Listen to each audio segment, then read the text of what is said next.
clase. Así que comenzamos. Bueno, la clase pasada estábamos mencionando algunos aspectos relacionados al desarrollo de las funciones ejecutivas, ¿no? Habíamos visto ya, por ejemplo,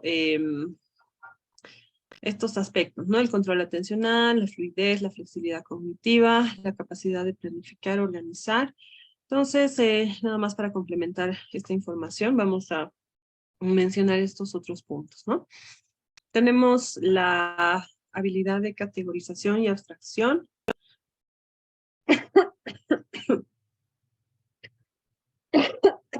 Perdón.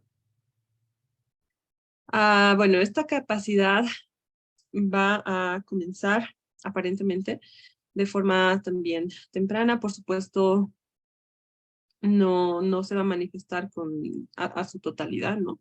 Pero a los 2 años se ha observado, por ejemplo, que los niños, si bien entienden mejor ya el lenguaje oral, sobre todo en desarrollos neurotípicos, todavía les cuesta entender, por ejemplo, una regla, ¿no? ¿En qué consiste una regla? Y es ahí donde tenemos, ¿no? Las famosas peleas con los niños porque no pueden todavía jugar, ¿no? Eso me pasa frecuentemente porque mi hija mayor quiere jugar algún juego de reglas y viene chiquitito y no entiende, ¿no? O sea, lo desordena, lo bota, no entiende de turnos y demás, por ejemplo. Entonces, 2 años todavía hay estas dificultades para mantener o entender una regla. Sin embargo, no significa que no entiendan cuando algo está mal, ¿no? Pero bueno, a los 3 años se ha visto que puede haber una mejoría en la comprensión de reglas, ¿no? De comprender qué se les está pidiendo que hagan o que no hagan. Sin embargo, cuando son 2 reglas o 2 instrucciones seguidas, pues de pronto va a haber dificultades para la segunda en particular. Esto va a cambiar poco a poco ya para la etapa preescolar, cuando a los 4 o 5 años el niño ya es capaz de pasar de una instrucción a otra, ¿no? De manera mucho más fluida. Ya no hay esta dificultad, ¿no? Esta dependencia ambiental de quedarte en una sola tarea, ¿no? Sino ya vemos un comportamiento, digamos, un poco más maduro. Y tiene mucho que ver con la capacidad de adaptarse, por ejemplo, a la escuela. Entonces es una etapa muy interesante en la que los niños sí pueden ya adaptarse, comprenden lo que se dice, por ejemplo, la profesora, qué instrucciones les da, lo que ella plantea, estos niños ya lo pueden entender. Entre los 7 y los 10 años vamos a tener un desarrollo de esta capacidad en un nivel significativo. Los niños van a comenzar a comprender conceptos abstractos, va a haber una mejoría significativa en el desempeño de tareas que requieren de categorización semántica o algunos otros tipos de categorización, por ejemplo, fonológica. Entre los 10, los 12 años, bueno, es como que no hay mucho avance, pero a los 13 años nuevamente se da un cambio muy importante. Y esto se relaciona con el inicio del pensamiento formal según los estadios de Piaget. Entonces, bueno, este proceso se va desarrollando de esta manera, ¿no? En cuanto a la inhibición, al control inhibitorio, a la regulación, ¿no? Vamos a ver que los niños pequeños, particularmente ya cuando están ingresando al preescolar, van a mostrar mejorías significativas. Razón por la que es posible la educación preescolar, ¿no? Pueden ya quedarse, por ejemplo, sentaditos, prestar atención, tal vez no por periodos muy largos, pero sí pueden realizar estas actividades. Entre los 8 años y ya la adolescencia, es decir, tenemos una ventana bastante amplia, esta habilidad sigue perfeccionándose. ¿En qué sentido? Bueno, mejora la precisión y la velocidad de la respuesta. Si ustedes recuerdan la prueba del Stroop, se mide ¿qué? Se mide tiempo y se mide precisión. Entonces, el control inhibitorio tiene mucho que ver con estos 2 parámetros. Un mejor control inhibitorio o tiene que ver entonces con dar respuestas precisas a las demandas del entorno y además con respuestas ágiles. Y en esto tiene mucho que ver la velocidad de procesamiento, ¿no? Entonces, en el control inhibitorio no es solamente tomar en cuenta la capacidad de inhibir respuestas automáticas, ¿no? Sí, es cierto, tiene mucho que ver con esa capacidad, pero la precisión de la respuesta y la velocidad de la respuesta también son importantes. Bueno, después ya entrando a la adolescencia, preadolescencia, 10, 12 años, el control inhibitorio ya tiene o ya tendría que tener un nivel muy similar ya de un adulto. Sin embargo, esto hay que tomarlo muy en cuenta, no garantiza ni significa que este niño vaya a ser perfecto, ¿no? Que nunca vaya a tomar conductas de riesgo, que no se vaya a meter en problemas, no significa que va a tomar siempre buenas decisiones de ninguna manera. Es decir, la función sí está bastante madura, pero tenemos que tener en cuenta otros factores del desarrollo que tienen repercusiones, ¿no? En la conducta y por lo tanto, a pesar de que ya a los 12 años veamos un rendimiento en control inhibitorio similar al de un adulto, vamos a seguir observando falencias, ¿no? En el campo comportamental. Así que es algo bien interesante de analizar. Bueno, en cuanto a la memoria de trabajo, en este caso se ha visto que a los 4 o 5 años hay un incremento muy importante en la capacidad de retener dígitos, ¿no? Por breves momentos, y en estas tareas de dígitos en regresión en particular. Es ahí donde podemos observar de mejor manera el desempeño de la memoria de trabajo, ¿no? Porque no solamente hay que retener un estímulo, sino organizarlo mentalmente. Y bueno, ahí tiene que ver por ejemplo, la agenda bueno, no visoespacial, depende, ¿no? Si la tarea es visoespacial, el bucle fonológico, el ejecutivo central. Entonces, a los 4 o 5 años se ha visto que los niños neurotípicos ya pueden realizar estas tareas, ¿no? No similares a un adulto todavía, por si acaso.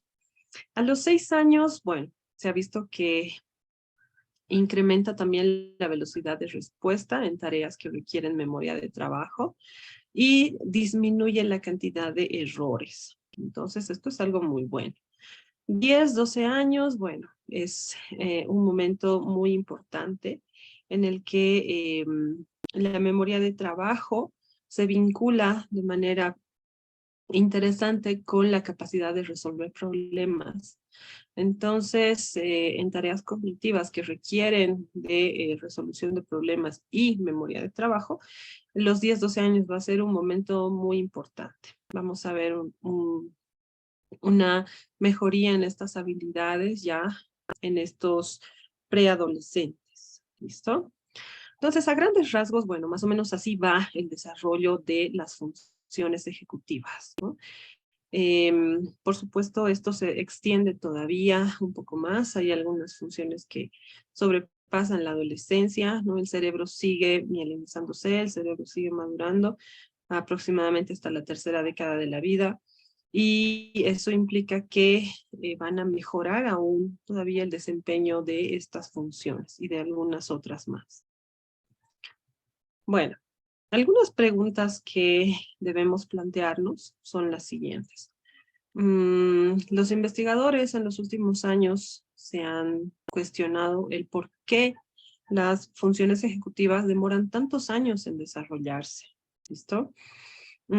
Y creo que si nos ponemos a pensar, por supuesto es una pregunta importante para responder. ¿Por qué? Más allá de que genéticamente, bueno, estamos programados para que como especie estas funciones se adquieran a lo largo de bastantes años, ¿no? Pero tiene que haber una razón, no es simple capricho de la naturaleza. Así que eso es algo que se ha venido estudiando, ya les digo, en los últimos años. Y bueno, También se han preguntado estas cuestiones como las implicaciones que tiene este desarrollo lento y prolongado. Es decir, ¿qué significa, no? ¿Qué implica que tome tantos años el desarrollo del funcionamiento ejecutivo? Y bueno, esto también ha dado paso a preguntarse si la adquisición de estas funciones dependen únicamente de la programación genética o de pronto pueden verse modificadas por factores externos. Entonces, se ha caminado, se ha investigado al respecto y a partir de los hallazgos, ¿no? De todavía los esfuerzos de responder a estas preguntas, se han encontrado datos que creo que nos pueden ayudar a comprender mejor este tema del neurodesarrollo. Bueno, para no extenderme demasiado en este punto, actualmente, ¿qué es lo que sabemos? Que toda la información genética, lo que se denomina el acervo genético, y los factores ambientales son igual de importantes y de determinantes para el desarrollo ejecutivo. Entonces, hace un par de clases hablábamos de esto de epigenética y la influencia del ambiente en los genes, etcétera, etcétera. Veíamos cómo influye en el neurodesarrollo, pero ahora estamos viendo de manera específica cómo influye en el desarrollo del funcionamiento ejecutivo. Así que se ha visto que esa es una de las razones, ¿no? Por las que demora tanto tiempo en adquirirse particularmente todo este bagaje de funciones, ¿no? El proceso de maduración y de mielinización de la corteza prefrontal, pues es el que más demora, como sabemos, y tiene que ver, o sea, este tiempo prolongado está vinculado con, por ejemplo, la especialización que tienen que realizar las conexiones de la corteza prefrontal con otras regiones corticales. Es decir, no son conexiones, vamos a poner, simples o rápidas de establecer. Son conexiones, para empezar, abundantes, ¿no? Son conexiones bastante complejas y no solamente son con una u otra región, son con múltiples regiones corticales y subcorticales. Así que esa es una de las razones por las que se ha visto que toma bastante tiempo. Y también se ha observado que es un proceso altamente dependiente del entorno, es altamente dependiente de las experiencias postnatales. Y por supuesto, como hemos visto ya, las experiencias ambientales, los factores que pueden influir en la infancia, particularmente situaciones desventajosas, pueden llegar a modificar los circuitos neuronales. Y se ha visto que la corteza prefrontal es muy sensible a este tipo de modificaciones. Entonces, esa es la razón, bueno, es una de las razones por las que este proceso sea tan largo, porque depende del ambiente, depende de lo que experimentamos, vivimos, de todas nuestras experiencias, ¿no? Si no dependiera del ambiente, tal vez se consolidaría mucho más temprano, ¿no? Y tendríamos una corteza prefrontal totalmente desarrollada, mielinizada en pocos años, ¿no? Si fuese un tema netamente genético, por ejemplo. Pero es un tema epigenético y por lo tanto el ambiente tiene que tener el tiempo necesario para generar estas modificaciones que idealmente serían buenas modificaciones, ¿no? Es decir, favorecer el desarrollo de esta corteza y por lo tanto del funcionamiento ejecutivo. Bueno, ¿a partir de qué estudios o cuál es la evidencia que permite comprender lo que les estaba mencionando? Bueno, entonces se ha planteado que las funciones ejecutivas, al igual que el resto de funciones cerebrales, al igual que las estructuras anatómicas, todos los procesos fisiológicos, tienen, por supuesto, un alto componente de programación genética, ¿no? Pero también vamos a hablar del ambiente. Se han estudiado particularmente 3 situaciones en las que las funciones ejecutivas pueden verse afectadas y tiene que ver con esta relación genes-ambiente. En primer lugar, se ha visto que, por ejemplo, la aplicación de programas de entrenamiento, programas de intervención o de rehabilitación, bueno, no de rehabilitación, de intervención, podríamos decir de estimulación para el funcionamiento ejecutivo en niños, tiene ciertos resultados. No en todas las funciones ejecutivas, eso es importante. O sea, no puedes a través del entrenamiento o del programas de intervención estimular todas las funciones ejecutivas. Se ha visto que muchas funciones ejecutivas dependen más de la relación con los padres que de la estimulación que le puedas dar en un centro, no sé, en un consultorio, en fin. Así que, bueno, algunas de estas funciones ejecutivas que sí son entrenables, bueno, mejoran en estas situaciones. ¿Y por qué mejoran? Justamente porque tiene que haber, ¿no?, cierta relación entre los efectos del ambiente y este funcionamiento, ¿no? Si mejora una función cognitiva, significa que algo está pasando a nivel estructural, a nivel neuronal, ¿no? Así que, bueno, esas primeras evidencias. Después se ha observado, se ha analizado, por ejemplo, como tal, ya las influencias de las relaciones madres-padres e hijos en el desarrollo del funcionamiento ejecutivo. Este quizás es el hallazgo más importante en este campo, por lo menos de los últimos años, porque nos ayuda a comprender, ¿no?, la relevancia, la importancia vital y trascendental de la labor de crianza. Y bueno, no es solo que el niño o la niña sea una persona adaptada, funcional, ¿no?, sino de esta relación depende su funcionamiento ejecutivo. ¿A través de qué prácticas? Bueno, se han estudiado varias prácticas o varios momentos, digamos, en los que los padres pueden realmente fortalecer el desarrollo de las funciones ejecutivas, y se han estudiado particularmente estas tres.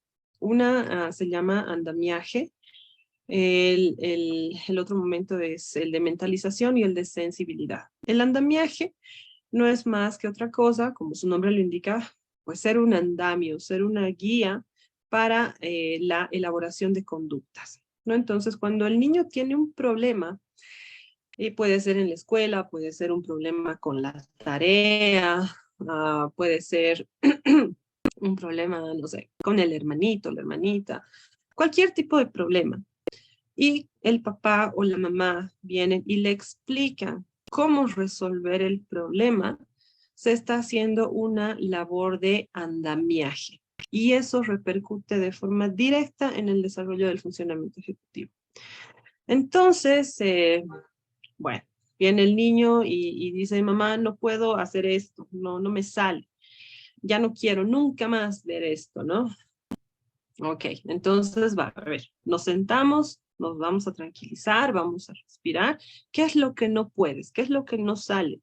Y el niño te explica, ¿no? O sea, digamos, está frustrado con la tarea de matemáticas, ¿no? Entonces tú le muestras cómo se hace, tú le muestras, le explicas, no solo cómo resolver la tarea, no solo cómo resolver la suma, la resta, lo que esté haciendo, sino cómo manejar la situación, ¿no? O sea, no hay que desesperarse, botar las cosas, renegar, llorar, sino, bueno, tranquilizarse, concentrarse, en fin, hay muchas estrategias que pues, cada papá, mamá puede implementar, ¿no? Pero en eso consiste el andamiaje. Entonces, los niños que reciben, vamos a decir, mayores andamiajes o mejores andamiajes, van a desarrollar también mejores funciones ejecutivas. Y ahí podemos comprender por qué nuestra sociedad está como está, ¿no? Es muy frecuente escuchar en las escuelas, a los papás, a las mamás, ¿no? Mamá, papá, el fulanito me ha pegado, ¿no? Y la mamá o el papá que le dice, ay, vos sonso, ¿para qué te dejas? Vos deberías contestarle, ¿no? Entonces, fíjense ese andamiaje pésimo, ¿no? O sea, no es ningún andamiaje en realidad, no le estás enseñando cómo afrontar esa situación. O bueno, le estás enseñando que de pronto la violencia es el miedo, es el medio para afrontar ciertas situaciones, ¿no? Así que el andamiaje está siendo muy estudiado y es muy importante. ¿Listo?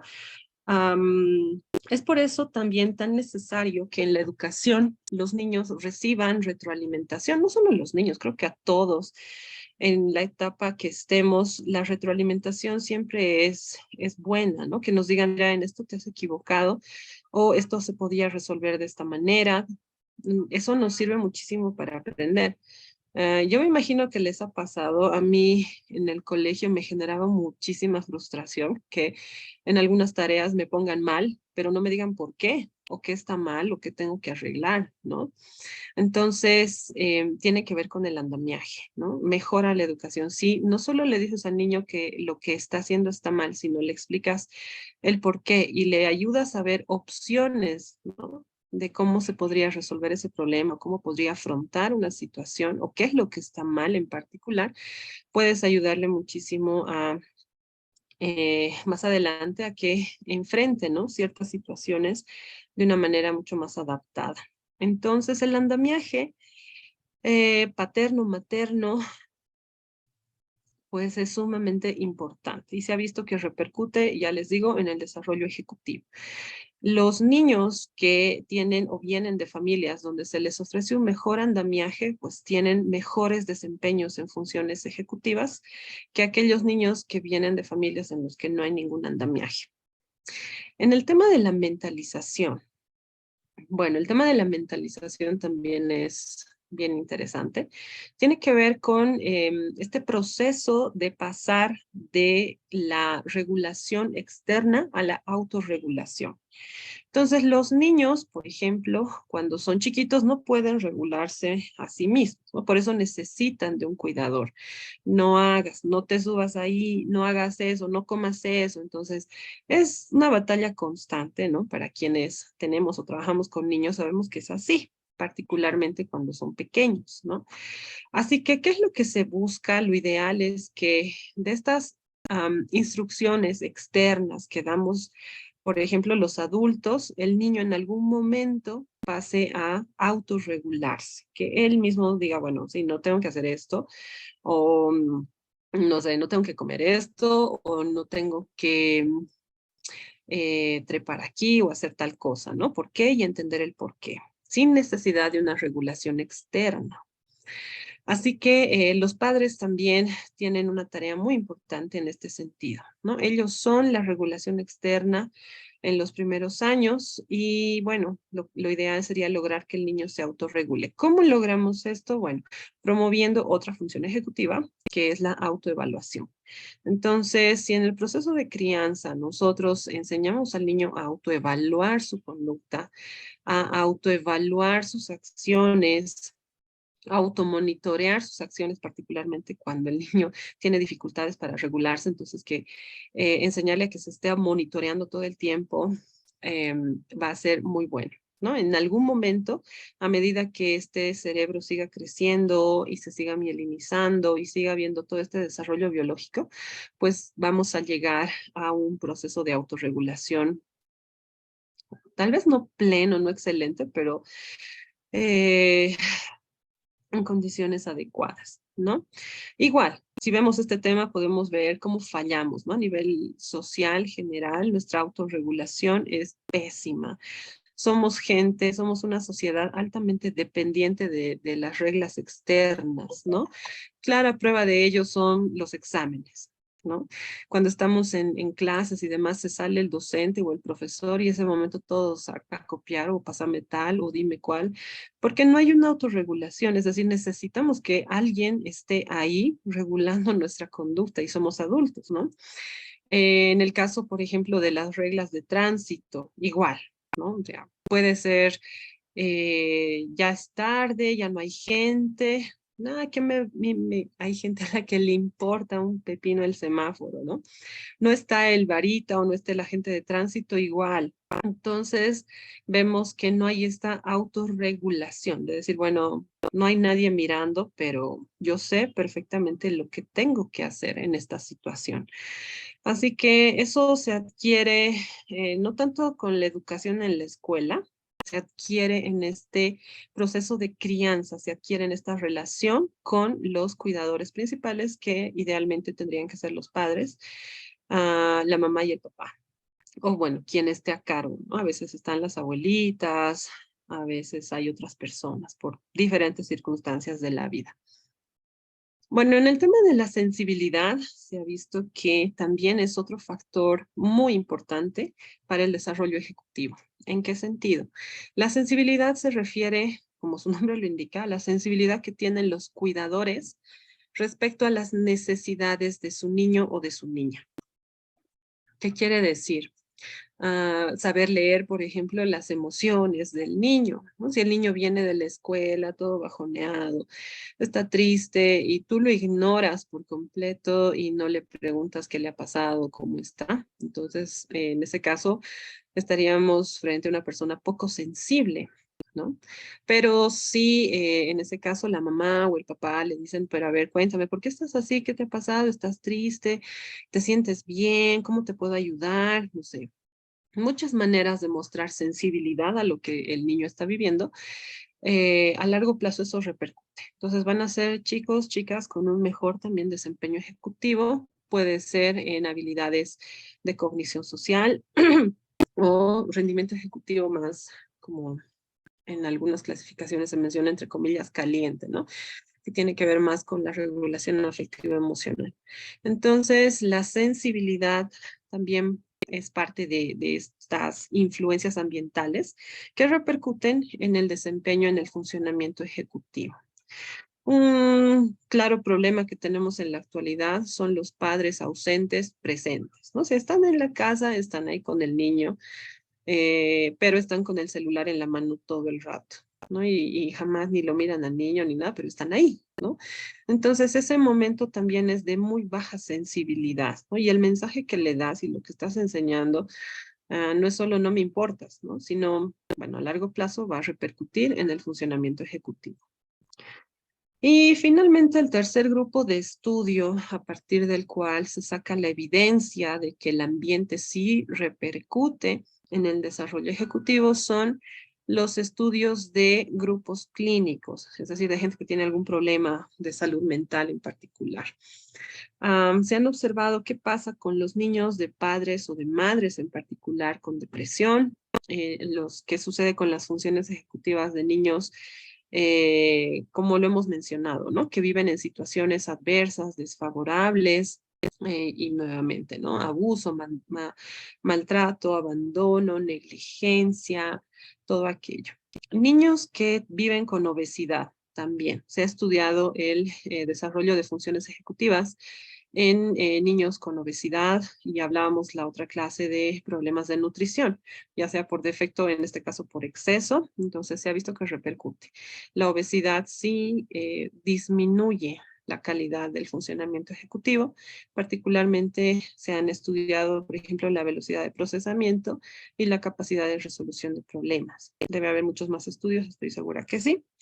Y otras situaciones. Entonces, si las funciones ejecutivas fuesen netamente dependientes de la genética o de que el lóbulo frontal esté así bien bonito, bien intacto, en una tomografía vemos y el lóbulo frontal está perfecto, y solo de eso dependiera el funcionamiento ejecutivo, creo que todos seríamos grandiosos seres humanos, ¿no? Viviríamos en una sociedad perfecta, ¿no? Y la clase pasada mencionábamos esto. Si por el solo hecho de tener un lóbulo frontal, funcionaría de maravilla, bueno, viviríamos en el paraíso, ¿no? Pero desafortunadamente no es así. Entonces, el lóbulo frontal y por lo tanto, las funciones ejecutivas sí van a depender mucho de estas situaciones ambientales y sobre todo por el tiempo de exposición, ¿no? Son casi 30 años en los que todas nuestras situaciones de vida, todo lo que nos suceda, nuestras vivencias, experiencias van a ir modificando um, estos circuitos neuronales. A ver, tengo una manito levantada. Angisita, adelante, por favor. Buenas noches, Magister. ¿Se me escucha? Sí, Sí. perfecto. Súper. Más que todo era un comentario sobre el tema de la obesidad. También recuerdo que en una clase anterior nos decías que la sobreprotección, ¿no? Es también un tipo de maltrato. Y, o sea, no sé si la obesidad como tal sea el problema o cómo ha llegado el niño a ser obeso, ¿no? porque tal vez, o la ignorancia tal vez, ¿no? En temas nutricionales de los padres, tal vez, no sé si habría que descartar el tema de la ignorancia en temas nutricionales y ver otro grupo de estudio de papás que realmente han sido negligentes en, o sobreprotectores, o también negligentes en darle al niño comida chatarra, digamos, ¿no? Porque tal vez habría que diferenciar eso. No sé, Perfecto. pienso que tal vez los estudios, no sé si hay diferenciados, ¿no? De padres que son ignorantes de la nutrición, ¿no? De cómo alimentarse, incluso son obesos los papás, y el tema de la negligencia o la sobreprotección, o dar al niño dulces, golosinas, en la noche darle sus gustos y el niño llega a ser obeso, ¿no? Ese era el comentario, querido señor. Claro que sí.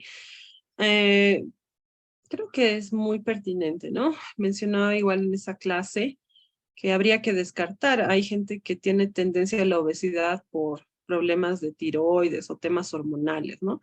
De pronto esas personas podrían constituir otro grupo. Y bueno, también vamos a tener niños obesos. Se considera que es negligencia. ¿Por qué? Porque los padres están al mando, ¿no? O sea, los padres tienen que velar por la dieta, los padres tienen que decidir, ¿no? Los horarios de comida, las raciones. Los padres finalmente son los que, en el mejor de los casos, pues preparan los alimentos o seleccionan, ¿no? Bueno, hoy día se va a comer esto, tal cosa, ponen los límites. Así que por esa razón se considera pues como negligencia, ¿no? A pesar de que entre comillas lo estés mimando, ¿no? Le estés dando su pollito Copacabana que tanto le gusta. Pero bueno, ahí la responsabilidad del padre es decir, no puedo darle pollito Copacabana todas las noches porque lo amo mucho y le encanta y soy feliz al verlo comer con tanto gusto. Pues no, o sea, no puedo hacer eso, ¿no? Así que en efecto habría que ver, por ejemplo, el grado de educación de los padres, es otro tema importante y repercute también en el desarrollo de las funciones ejecutivas por todas estas razones, ¿no? Por el tema nutricional, por la manera en la que ellos de pronto pueden encarar las situaciones, su grado de comprensión de muchas situaciones. Obviamente no es totalmente condicionante, ¿no? Tenemos gente muy sobresaliente cuyos papás tampoco han sido vamos a decir, grandes personas instruidas, ¿no? Entonces, la responsabilidad de los padres, bueno, sí la ignorancia es, bueno, malísima, ¿no? Pero tampoco significa que un papá, una mamá ignorante, de hecho, es un mal padre o una mala madre, ¿no? Hay mamás que no tienen educación, hay mamás que tal vez no han accedido, ¿no? A educación superior, pero son muy buenas madres y tienen también buenos resultados. Entonces depende, por ejemplo, nuevamente de estas situaciones. Para tener un alto nivel de sensibilidad, esto no depende de tu grado de educación. Puedes tener una madre muy, muy instruida, pero poco sensible, por ejemplo, ¿no? O puedes tener una mamá tal vez no tan instruida, pero muy sensible a las necesidades del niño, así que tiene mejor pronóstico, ¿no? Entonces, sí hay muchas variables que se podrían analizar, particularmente en el tema de la obesidad. Y bueno, se están haciendo pues, muchos estudios al respecto. La verdad es que no he profundizado más, pero sí la nutrición tiene mucho que ver con el desarrollo cerebral y con el desarrollo de las funciones ejecutivas. Gracias, Angisita. Gracias. Bueno, a ver, pasamos entonces. ¿Qué más? ¿Qué más? Bueno, entonces la evidencia sugiere que pues los lóbulos frontales son altamente sensibles y pueden verse muy afectados por todos estos factores ambientales tempranos. ¿Listo? Y esa es la razón, esa es una de las razones por las que el lóbulo frontal y por supuesto las funciones que de él dependen tardan tantos años en desarrollarse. O sea, necesitamos del ambiente, sí o sí. Lo ideal sería tener un ambiente favorable y así este lóbulo frontal sería muy bueno, estas funciones ejecutivas también serían muy buenas, pero lastimosamente no tenemos en el 100% de los casos buenas condiciones, ¿no? Entonces vemos todo lo opuesto. Un funcionamiento ejecutivo pésimo, tal vez no en tareas cognitivas, pero sí en toma de decisiones, habilidades, por ejemplo, para postergar la gratificación. Bueno, hay muchos temas comportamentales que se podrían analizar al respecto. Se han analizado dos situaciones que nos indican justamente esta relación del ambiente y el desarrollo de los lóbulos frontales. Y una de ellas es, por ejemplo, la disminución del volumen de toda la corteza prefrontal en situaciones adversas. ¿Listo? Cuando el niño tiene una infancia muy difícil, puede ser nuevamente traumas, abandono, negligencia, etcétera, etcétera. Estos niños tienen un menor volumen a nivel de la corteza prefrontal. Así que esto se va a asociar con, puede ser afectación o un rendimiento menor. No estamos hablando de un rendimiento así atroz, ¿no? Como en el caso de una lesión cerebral, como que estos niños no pueden hacer, ¿no? O sea, sí pueden hacer muchas cosas, pero frente a un niño neurotípico que vive en un hogar mucho más estructurado o en un ambiente menos adverso, pues va a haber diferencias en el rendimiento. ¿Listo? ¿Qué va a afectar? Bueno, por ejemplo, lo que es la atención, la memoria de trabajo, la capacidad de control inhibitorio, el control emocional, hipersensibilidad hacia las amenazas. Esto es bien interesante, lo he visto con niños bien chiquitos. Niños hipersensibles, o sea, les dices cualquier cosa y ya están reaccionando, ya se están enojando o ya están queriendo llorar y no les has dicho nada malo, o sea, simplemente le has dicho, vamos a recoger los juguetes, ¿no? Y ya lo toma de esa manera. A los papás esto puede llegar a irritarles y como tampoco saben resolver problemas, pues peor, ¿no? Al niño esto se convierte en una espiral de mal pronóstico, ¿no? Entonces, niños hipersensibles también tiene que ver con esta situación. Bueno, ahora definamos la hipersensibilidad, ¿no? No estamos hablando de una hipersensibilidad sensorial, sino de estas reacciones conductuales, como que el niño todo lo toma mal, todo, de todo quiere renegar, de todo quiere llorar. Y bueno, ya les digo, es frecuente. He visto un caso, ¿no? Una niña que le decías, ¿no? A ver, ya listo, hemos jugado, hemos hecho la actividad, ahora vamos a recoger. Y eso era suficiente para que se enoje, ¿no? Y era como que después leyendo y estudiando, ya me he dado cuenta, era como que lo tomaba como una amenaza, ¿no? Así se ponía a la defensiva. Y en ciertas situaciones también. Entonces, trabajando con los papás, bueno, esta conducta ha ido cambiando, ¿no? Realmente el andamiaje es fundamental para que los niños puedan mejorar muchas veces problemas conductuales y, bueno, que derivan también de estas situaciones, ¿no? De situaciones desfavorables tempranas. Y algo que es muy importante que siempre los papás tratan de saber qué pueden hacer al respecto, ¿no? Cuando hay problemas de regulación de la conducta. Entonces, la neuropsicología, paréntesis, ¿no? La neuropsicología infantil no es solo, vamos a evaluar el funcionamiento cognitivo y dificultades de aprendizaje. Bueno, sí, pero si hablamos del cerebro, tenemos que ver un poco más allá. ¿Va a repercutir a nivel afectivo y conductual, comportamental? Por supuesto que sí, ¿no? No solo en la memoria, en la capacidad de leer y de escribir, va a repercutir en estos aspectos, ¿no? Cómo el niño controla sus emociones, cómo regula sus emociones, cómo regula su conducta. Así que es un tema muy, muy grande. Bueno, esta es una de las primeras evidencias. La segunda evidencia que se ha podido encontrar es que en esta relación, ¿no? Ambiente y lóbulos frontales, las situaciones adversas tempranas van a generar una alteración de la conectividad entre la corteza prefrontal y estructuras límbicas.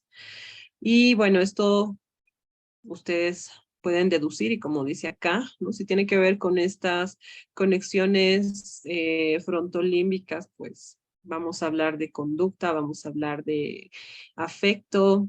En este caso estamos hablando, por ejemplo, a una mayor facilidad para conductas impulsivas, dificultades para la regulación, disminución de la resiliencia, ¿no? Chicos que se frustran muy fácil, que ya no quieren volver a intentar las cosas. Es bastante frecuente en la consulta.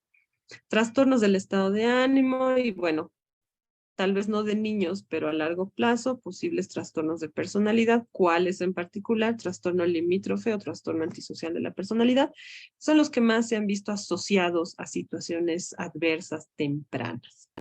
Así que el ambiente, lo que nos sucede en la vida, cómo nos hemos criado, el tipo de apego que hemos entablado con nuestros padres, la manera en la que nos han educado, todo lo que nos ha pasado, pues realmente repercute.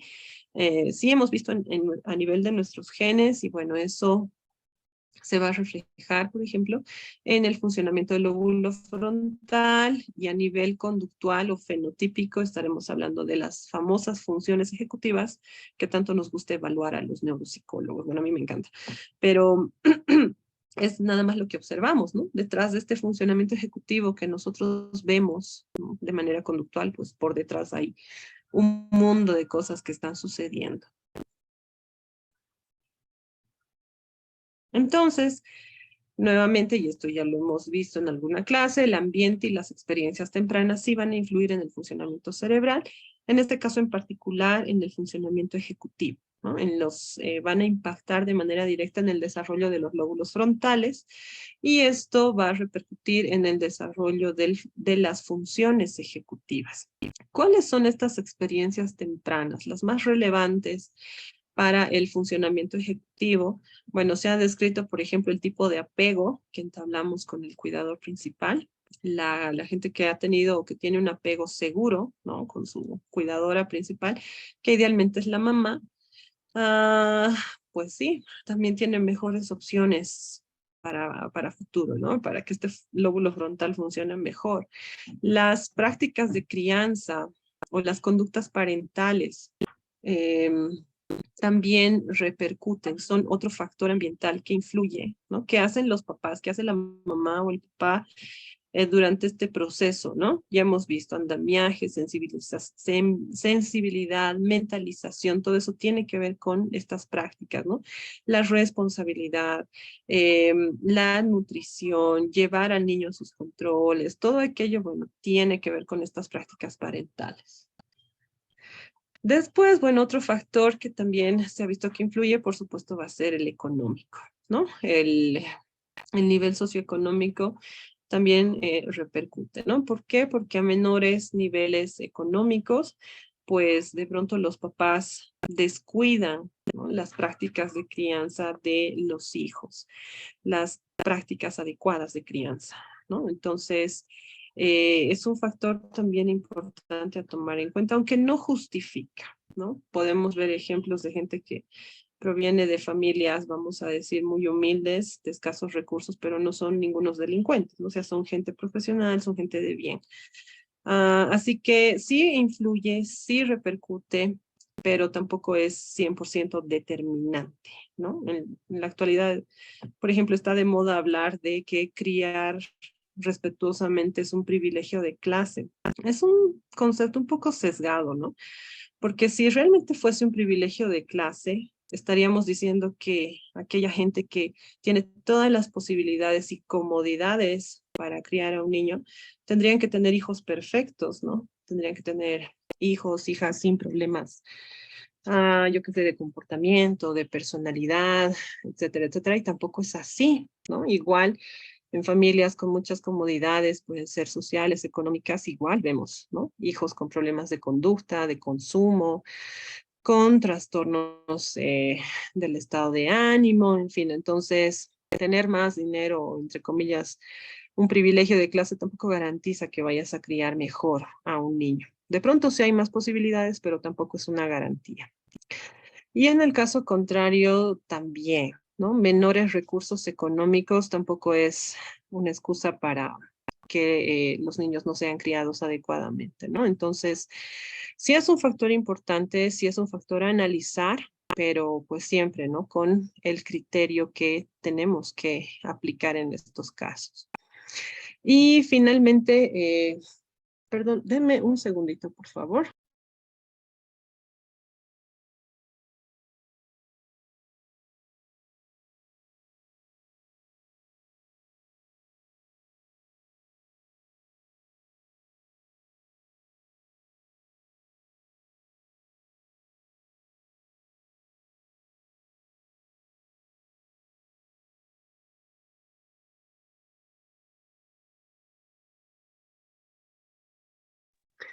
Ok, bueno, entonces esos tres factores y el otro factor que influye, o sea, que es considerado una influencia ambiental interesante o importante es la salud mental de los padres. Entonces, la salud mental de los padres o del entorno tiene mucho que ver también con la calidad del entorno que se le va a ofrecer al niño.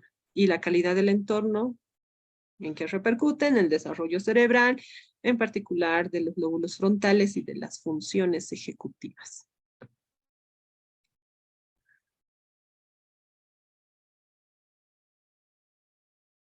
En esta línea, bueno, ¿qué es lo que las investigaciones nos muestran? Es que, por ejemplo, las funciones ejecutivas, como son dependientes, altamente dependientes del entorno, en una situación favorable, pueden desarrollarse muy bien.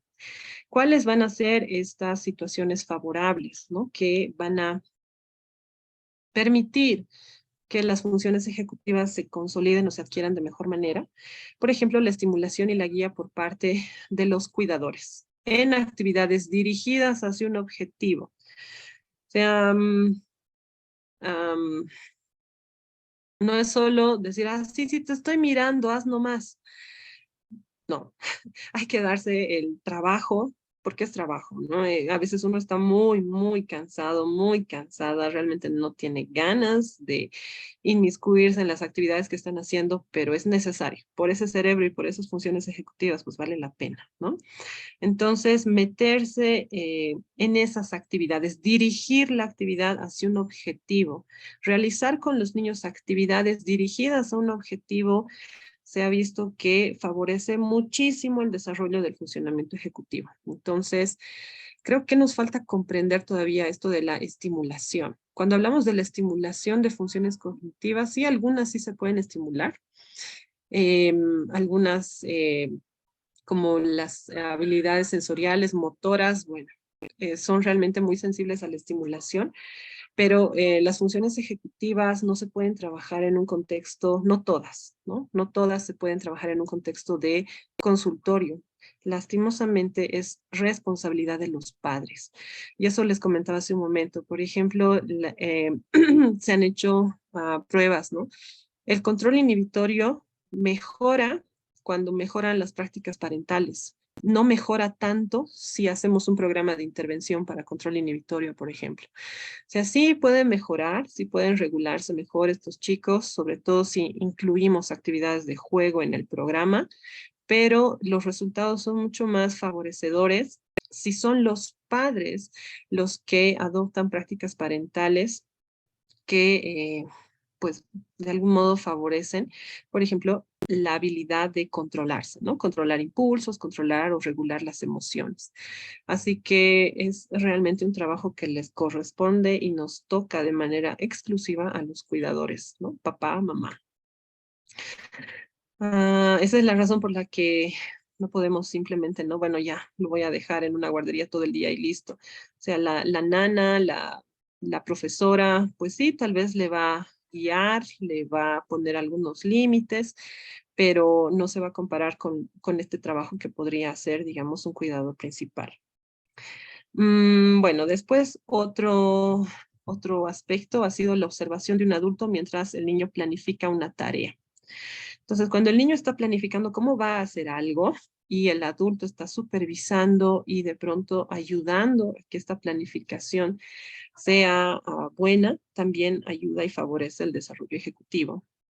La parentalidad consistente.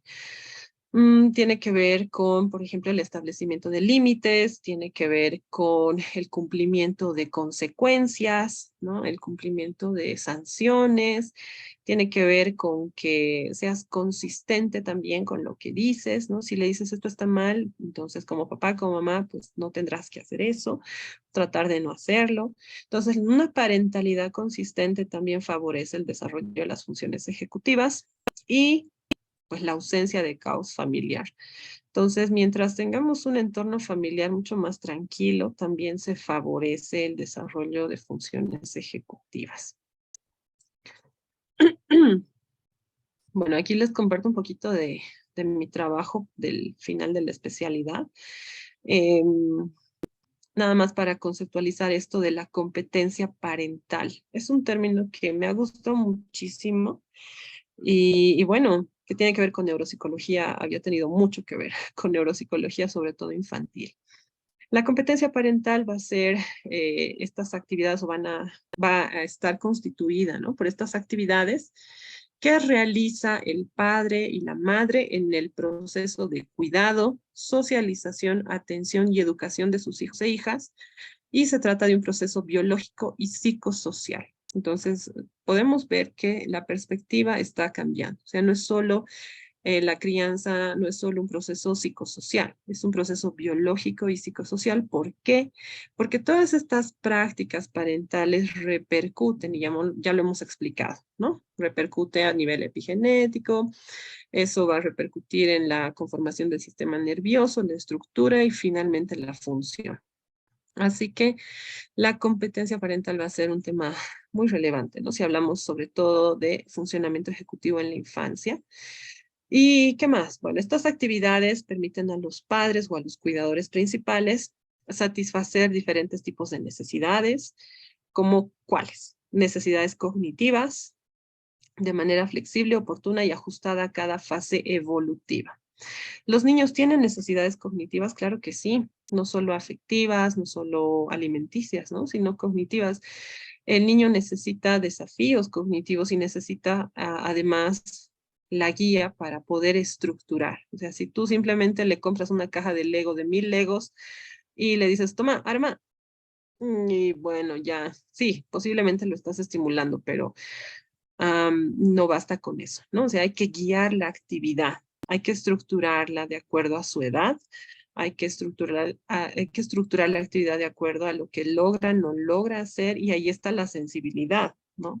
Yo me doy cuenta que sí logra, que no logra, cuándo está cansado, cuándo seguir.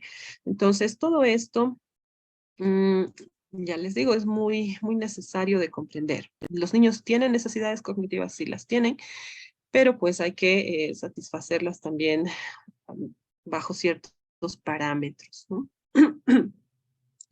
Y bueno, algunos ejemplos, nada más, no les voy a compartir todo el trabajo porque, bueno, ahí faltan todavía hacer.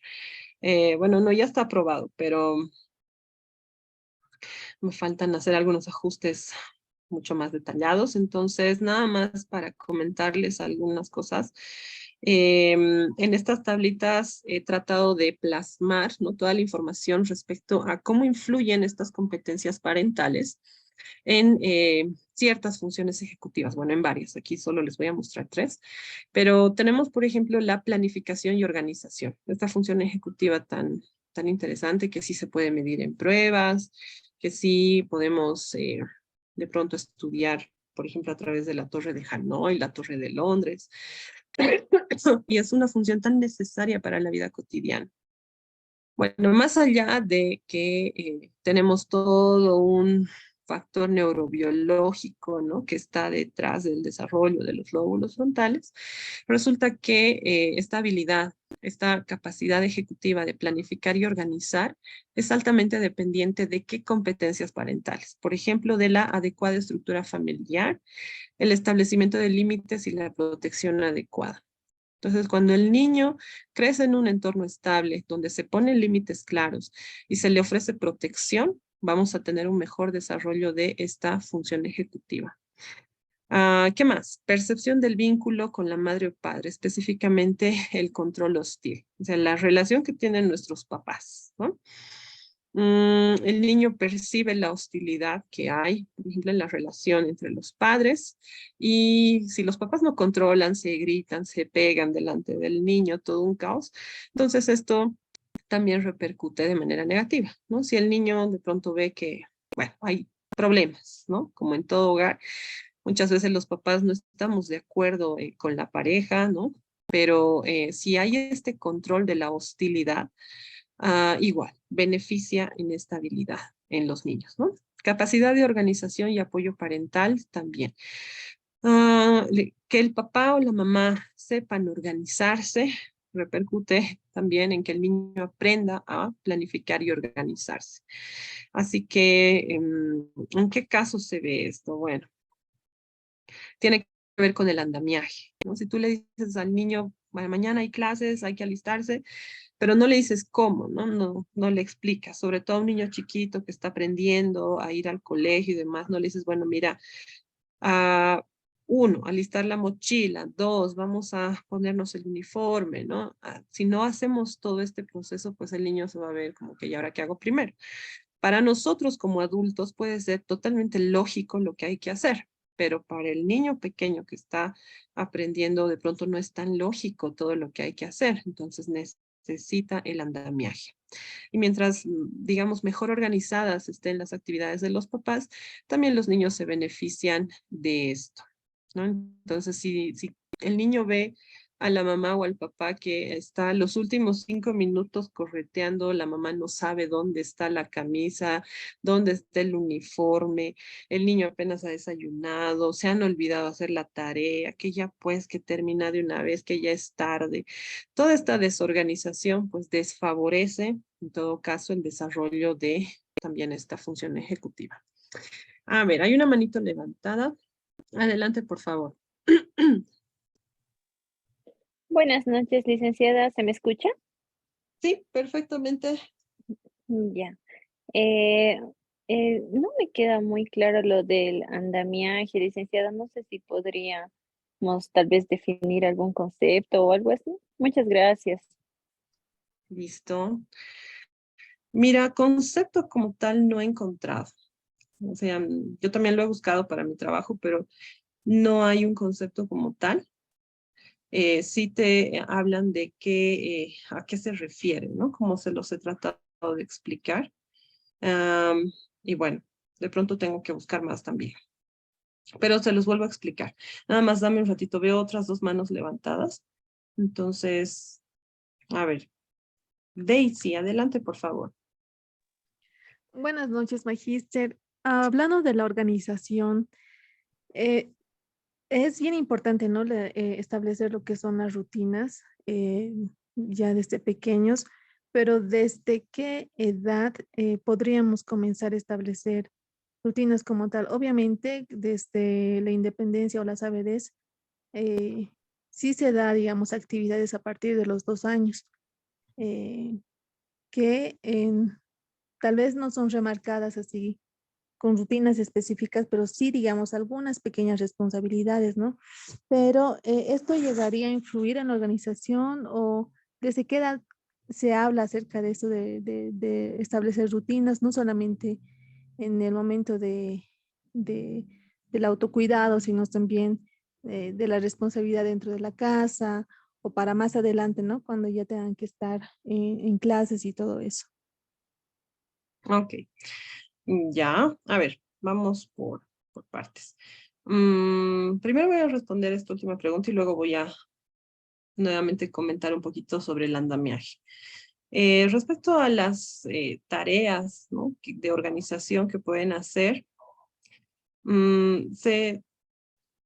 a ver, se plantea que mientras más pequeños, ¿no? En un niño neurotípico, ¿no? Mientras más pequeño comience a adoptar ciertas responsabilidades, obviamente acorde a sus posibilidades, es mejor. Al igual que las malas conductas, ¿no? Si están instauradas desde más pequeños y se deja pasar más tiempo, es más difícil sacarlas, ¿no? En el caso de las buenas conductas, lo propio, ¿no? Mientras se establezcan de forma más temprana y estas se vayan reforzando, se vayan practicando con relativa frecuencia, es mejor. Hay listas de tareas, ¿no? En el internet hay bastante de acuerdo a la edad, ¿no? Responsabilidades en casa, cosas que se pueden hacer, aseo del cuarto, recoger la ropa, organizar los materiales, yo qué sé, para ir al colegio. Entonces, hay listas de acuerdo a la edad que se pueden implementar. En este caso, la capacidad de organización tiene que ver con la capacidad de organización de los papás, ¿no? Entonces, no es simplemente decirle al niño, hoy día tienes que recoger tu cuarto. Sí, tiene que recoger su cuarto, pero si es la primera vez que se lo estás pidiendo o le estás diciendo, esa primera vez o todo ese mes o todo ese año te tocará recoger el cuarto con él o con ella, ¿no? Ahí está, el mostrarle cómo se hace, ¿listo? Y en ese aspecto muchas veces fallamos como papás, ¿no? Porque les decimos a los niños lo que tienen que hacer, pero no les mostramos el cómo. Entonces, independientemente de la edad, el andamiaje, y ahí vamos con la otra pregunta, el andamiaje es, no he encontrado la palabra en español, ¿listo? Pero en español es andamiaje, o sea, tiene que ver con el andamio, tiene que ver con estos lineamientos que los papás establecen para la realización de actividades. ¿Listo? Ese es el andamiaje, establecer lineamientos o establecer parámetros para realizar alguna actividad o para resolver un problema. ¿Listo? Entonces, a eso se le llama andamiaje materno, ¿no? Esta habilidad de mostrar al niño el cómo se hacen algunas cosas, el cómo se resuelven problemas, el cómo se ponen en práctica pues nuevas habilidades. Entonces, ya les digo, independientemente de la edad, la cuestión es el mostrarles el cómo, ¿no? Niños chiquitos, por supuesto, acorde a sus posibilidades, a lo que se espera que hagan, ¿no? Según estos lineamientos que he visto por ahí en internet. Esta guía, ¿listo? Y nuevamente la capacidad de organización de los padres. Si tú le dices al niño, tienes que organizarte, tienes que hacer tus tareas, pero como papá o como mamá eres un desastre en organizarte, entonces es posible que no sirva de mucho que le digas al niño lo que tiene que hacer. A ver, veo por aquí. Ya, Laura nos dice si se puede asemejar al concepto de desarrollo próximo de Vygotsky. De pronto sí, de pronto puede ser. La verdad es que en los textos no mencionan, ¿no? Como que una referencia a Vygotsky, pero tal vez para que comprendamos mejor podríamos hablar, ¿no? De este, perdón un ratito.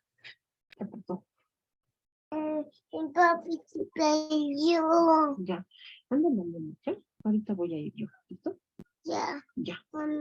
Sí, anda con tu hermana, ahorita voy. Bueno, pues mil disculpas, estoy sola el día de hoy y espero que estén tranquilos mis hijitos hasta que termine la clase. Entonces, mira, sí, tal vez de pronto podríamos hacer esta analogía, ¿no? No son conceptos similares, es decir, cuando hablamos de andamiaje en los textos en ningún momento nuevamente les repito, ¿no? No se dice que tiene alguna relación con este concepto que plantea Vygotsky, pero bueno, podríamos tomar, ¿no? Que tiene estas características. Sin embargo, en el andamiaje estamos hablando específicamente del desarrollo de funciones ejecutivas, ¿no? Vygotsky nos habla de esta habilidad, perdón, del desarrollo próximo, pues, para que el niño adquiera muchas otras habilidades en general, ¿no? El andamiaje está dirigido a explicarnos de forma específica la adquisición de funciones ejecutivas, ¿no? Entonces, tal vez esa es la diferencia, pero pues sí, me parece interesante, ¿no? Recordar a Vygotsky, que también es muy importante cuando hablamos de niños. Bueno, no sé si alguien más quiere comentar algo, preguntar algo mientras tanto.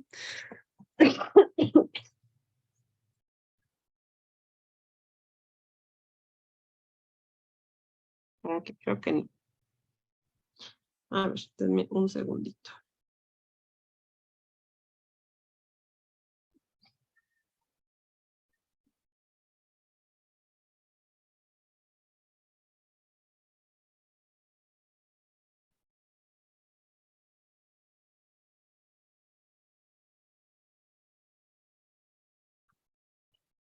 Perdón, denme un ratito, por favor.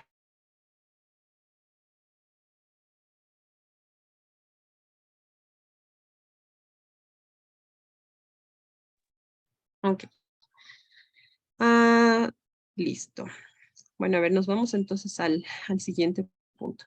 Para el desarrollo de esta capacidad ejecutiva, se ha visto que también es importante la regulación emocional materna. Entonces, cómo la mamá, en particular la mamá más que el papá, cómo la mamá regula sus emociones, también es muy importante en este proceso de configuración de toda esta habilidad. ¿No? Si bien, a ver, imaginemos, ¿no? Estamos guiando al niño en resolver una tarea y el niño no lo logra y como mamá te enojas y le gritas y le riñes, bueno, sí le estabas guiando, pero no estás regulando bien tu emoción, así que el trabajo no está siendo muy eficiente.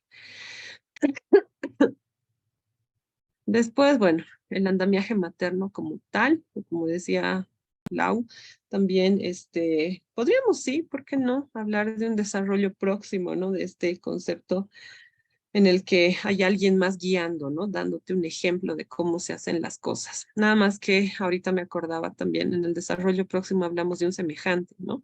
En este caso, por supuesto, la mamá no es un semejante, no tienen la misma edad, no son niños, no es una niña, ¿no? Sino estamos hablando de un adulto. Y eso también repercute. Que sea un adulto el que guíe la actividad es muy distinto a que sea otro niño el que sirva de ejemplo. Así que, bueno, ahí, el andamiaje materno o esta guía externa, ¿no? Que alguien te muestre cómo se hacen las cosas, cómo se resuelven las cosas. Y bueno, finalmente el apoyo de la mamá en actividades estructuradas, la estimulación materna y la observación de un modelo. Tiene que ver con el andamiaje, por supuesto, pero no solo el hecho de que te pongan parámetros o te expliquen cómo se hace, sino que te apoyen en las actividades, es decir, que se supervisen las actividades. Actividades estructuradas. En los niños, sobre todo cuando están aprendiendo alguna habilidad, es muy importante estructurar la actividad. Eh, no sé de dónde a veces se sacan las maestras que hay que dejarles hacer. Bueno, no estoy refiriéndome al modelo Montessori, por si acaso, no estoy atacando, eso es un punto aparte. Me refiero a que cuando el niño no tiene una idea de qué tiene que hacer, pues es muy posible que no tenga mucho éxito en la resolución de dicha tarea. No estamos hablando de la libre exploración de un entorno, ¿no? Ahí, bueno, de eso se trata, ¿no? Explorar libremente un entorno, pero en ciertas tareas es necesaria la estructuración, darle pasos. Por ejemplo, a los niños con TDAH, esto es fundamental. O sea, un niño con TDAH, sea un niño neurotípico, tenemos que estructurarle las actividades. A un niño con TDAH o con algún otro trastorno, particularmente el TDAH, porque necesitan esto más que otros, necesitamos estructurarlas. Tiene 10, 12 años, ya tiene que hacer solo, eso dicen algunas mamás, ¿no? Es que tiene que hacer solo, se va a acostumbrar a que yo se lo haga, ¿no? No se trata de que la mamá se lo haga, se trata de que le enseñe el cómo tiene que hacer. Y todo es cuestión de práctica, de aprendizaje, ¿no? Entonces, si este niño repite esta rutina por mucho tiempo, va a ser ya fácil para él saber qué es lo que tiene que hacer sin la necesidad de una guía externa, pero para eso hay que estructurar la actividad.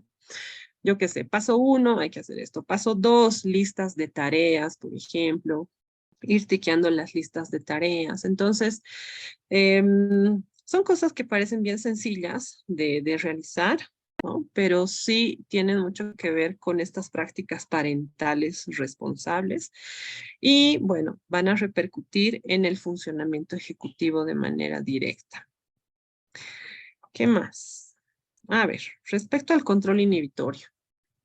El control inhibitorio, como les mencionaba, se ha visto que mejora, tiene mejores, diríamos, mejores perspectivas de, entre comillas, estimulación si el trabajo lo realizan los papás de acuerdo a estos parámetros, que si nosotros nos matamos implementando programas de control inhibitorio en el consultorio. Así que, pues hay cosas que los papás tenemos que hacer sí o sí.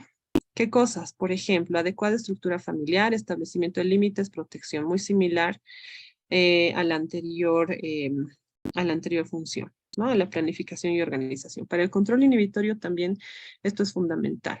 Creo que ya entendemos por qué. Podemos, entre comillas, estimular el control inhibitorio, hacer tareas STRUP, bien bonito, pero el niño llega a una casa totalmente en caos, pues no va a servir de mucho nuestro trabajo.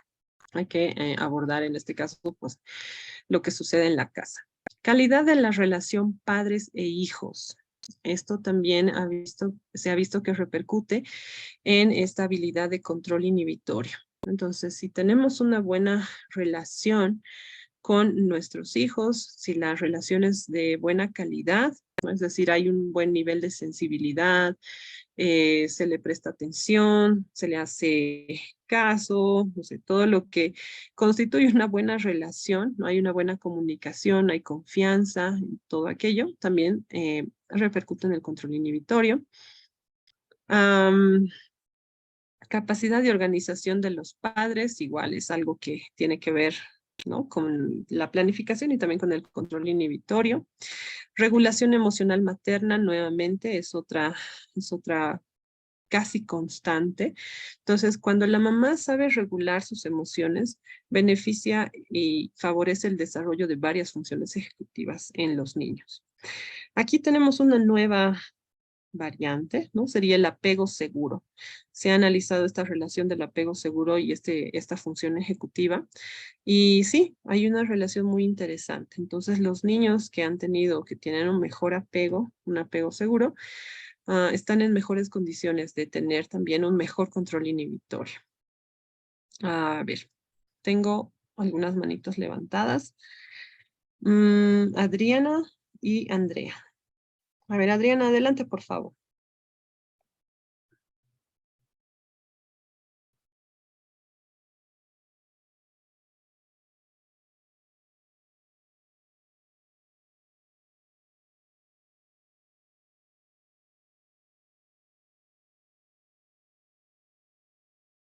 Ok, Andrea. Perdón, ¿se me escucha? Sí, sí, te escucho perfecto. Selmita, cuando hablas, digamos, de regulación emocional de la madre, ¿estás hablando más o menos en el control del enojo? O bueno, en general de todas las emociones, pero imagino que la que más alta es el control de la ira, ¿no? Porque es ahí cuando de repente se explota y hay una dificultad al momento de inhibir el enojo o regularlo, ¿no? Por otro lado, ¿por qué solamente de la madre? ¿Por qué la madre ahí es este papel fundamental y no de repente otros cuidadores o otros actores que conviven con el niño? Ok, a ver. En primer lugar, cuando hablamos de regulación emocional, sí estaríamos hablando de, en general, todas las emociones, ¿no? Pero las que suelen causar problemas suelen ser las emociones negativas, ¿no? El enojo, la ira, em, la tristeza también, ¿no? Se han hecho estudios, mencionábamos hace un momento, de hijos de mamás depresivas. Entonces, que el niño vea a su mamá llorando y llorando todo el día y llorando por todos los rincones de la casa, pues mm, tampoco es, digamos, muy beneficioso, ¿no? Para el niño. Por supuesto, el máximo ejemplo sería el control de la ira, ¿no? Que es cuando más daño se puede hacer al niño. El momento en el que la mamá no regula su enojo, su ira, es cuando puede violentarlo, no puede agredirlo, pueden pasar muchas cosas. Así que la regulación emocional, pues sí, ¿no? Tiene que ver con todas las emociones, ¿no? La gestión de todas las emociones, ¿no? Pero particularmente de aquellas que nos causarían más problemas en la vida cotidiana. Respecto a tu otra pregunta, ¿por qué se habla de la madre en particular? Am, bueno, por todos estos vínculos epigenéticos, ¿listo? Se ha visto que muchas veces los cambios epigenéticos surgen en esta relación directa con la mamá. Por ejemplo, lo que veíamos de las ratonas maternales, ¿no? Entonces, son situaciones que de pronto no se van a dar tanto con el padre o con otro cuidador. Bueno, si hay otro cuidador, digamos, tenemos un niño huérfano, lastimosamente no tiene papás, y hay otras personas a su cuidado, pues de pronto estas personas, si hacen una buena labor de crianza, pues sustituirán, ¿no? Ciertos, bueno, los cuidados que este niño necesita y demás, ¿no? Sabemos que hay padres adoptivos muy buenos, por ejemplo. Pero con la madre hay un vínculo no solo, vamos a decir, psicológico, social, hay un vínculo biológico muy importante. Entonces, por eso se habla de esta relación madre-hijo, o ustedes lo pueden buscar, la diada madre-hijo o madre-hija, que es un vínculo pues que repercute a nivel, ya les decía, neuronal, fisiológico, hormonal, epigenético, entonces es por eso que repercute tanto. Ahora, no es que los papás no tienen ningún rol, tienen roles en el control inhibitorio, en el juego, en otras facetas, el papel, por ejemplo, de un padre o de una figura, vamos a decir, paterna, es también muy importante y es complementaria, ¿no? O de alguien por lo menos que supla esta labor en caso de que no haya la misma, ¿no? Esta figura. Así que esa es la razón por la que se habla de la diada madre-hijo y por la razón, digamos, que se plantea, ¿no? Que esta relación es única, ¿no? O sea, no es una relación que se puede entablar con la niñera o con la, no sé, con la parvularia, ¿no? De pronto es lo que hace que esta relación sea tan única y tan singular, ¿no? Por todos estos, ya te digo, por todas estas implicaciones, no solo afectivas, sociales, ¿no? Pero por supuesto hay excepciones, ¿listo? No nos estamos cerrando, yo estoy aquí hablando de lo que se plantea, ¿no? Teóricamente, como les digo, la diada madre-hijo, ¿no? Pero hay excepciones, por supuesto que sí. Gracias, Selmita. Listo, Andrea. Veo la manito levantada de Adriana, pero no sé si es de hace rato o de pronto es nuevamente ha levantado la mano. Pero a ver, vamos a ver. De hace rato era, Liz, mil disculpas. Ok, ya, no te preocupes. Bueno, entonces, ya, la regulación emocional va a ser fundamental, ya lo hemos visto. El apego seguro también, nuestra habilidad de responder a las necesidades del niño de manera oportuna. Y bueno, creo que los psicólogos sabemos muy bien a qué nos referimos con el apego seguro. Apoyo de la madre en actividades estructuradas, muy similar a la parte de planificación que habíamos visto hace un momento. Autonomía, apoyo materno. Esto también es ya algo particular del control inhibitorio. Es decir, que la mamá sepa en qué momento darte libre y en qué momento también, vamos a decir, a jalarte la soga, ¿no? O sea, en qué momento te da un poquito más de libertad y en qué momento te pone límites más firmes. Entonces, es un trabajo, ¿no? De constante. Por eso, por ejemplo, en los estilos de crianza negligentes, es decir, en los que los niños, chicos, adolescentes hacen lo que les da la gana, no hay nadie que les diga qué tienen que hacer, cómo tienen que hacer, no tienen horarios de salida, de llegada, ni de qué van a comer, qué no van a comer, etcétera, pues vemos realmente problemas conductuales muy importantes, ¿no? Porque lo ideal es que haya esta estructuración de actividades, esta supervisión, esta guía, este juego entre que al niño le puedes dar cierta libertad ya cuando ves que ha adquirido o está mejorando habilidades, confías en él, ¿no? Le estás soltando un poquito la soga y luego también cuando ves que necesita apoyo, cuando ves que necesita límites, estás ahí para poner. Así que, pues bueno, son varias, por ejemplo, actividades, ¿no? Que corresponden a estas competencias parentales que tienen mucho que ver con el desarrollo del control inhibitorio en este caso. Y bueno, finalmente nada más para comentar otra habilidad que me parece sumamente relevante para la vida cotidiana, la regulación emocional. Podemos ser muy inteligentes, podemos ser profesionalmente muy exitosos, pero si no sabemos regular nuestras emociones, podemos echar todo a perder. O muchas veces los desastres de la vida están justamente ocasionados por falta de regulación emocional. Cuando tenemos personas altamente inestables a nivel emocional, pues es posible que estemos frente a gente violenta, agresores domésticos, violencia de diferentes tipos, ¿no? Entonces, la regulación emocional es, yo creo, un pilar fundamental para nuestra adaptación social adecuada. Y bueno, ¿cómo logramos que un niño desarrolle este control y regulación emocional?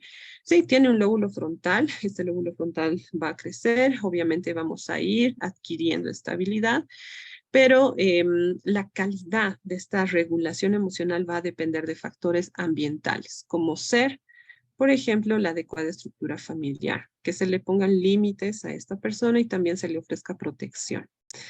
Experiencias, relaciones cognitivamente estimulantes. Entonces, es interesante. De pronto al niño tú le puedas ofrecer una salida, un viaje, una caminata, no sé, ir a explorar algo, hacer alguna actividad y no solo que esté con el celular todo el fin de semana, pues puede marcar la diferencia. ¿Listo? Entonces, experiencias, relaciones cognitivamente estimulantes.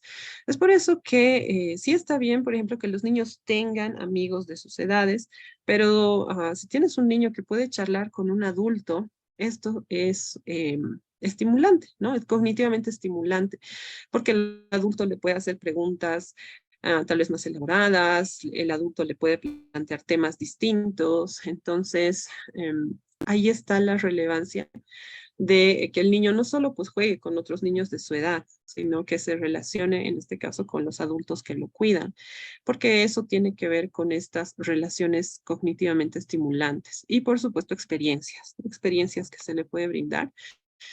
Ah, también van a ser muy necesarias. La calidad de la relación, papá, mamá con el hijo, también determina mucho eh, cómo esta persona va a regular sus emociones, ¿no? Cuando va, a medida que va creciendo. La calidez parental y la expresividad positiva, es decir, el afecto, estamos hablando en pocas palabras. ¿Qué tan cálidos son los papás? ¿Cómo se refieren? ¿Cómo le hablan? Si hay palabras afectivas, si hay esta sensibilidad, ¿no? A los estados emocionales, si hay apoyo. Tampoco estamos hablando eh, de elogiar cosas que no son, ¿no? Obviamente con cierto nivel de criterio de realidad hay que brindar este tipo de calidez.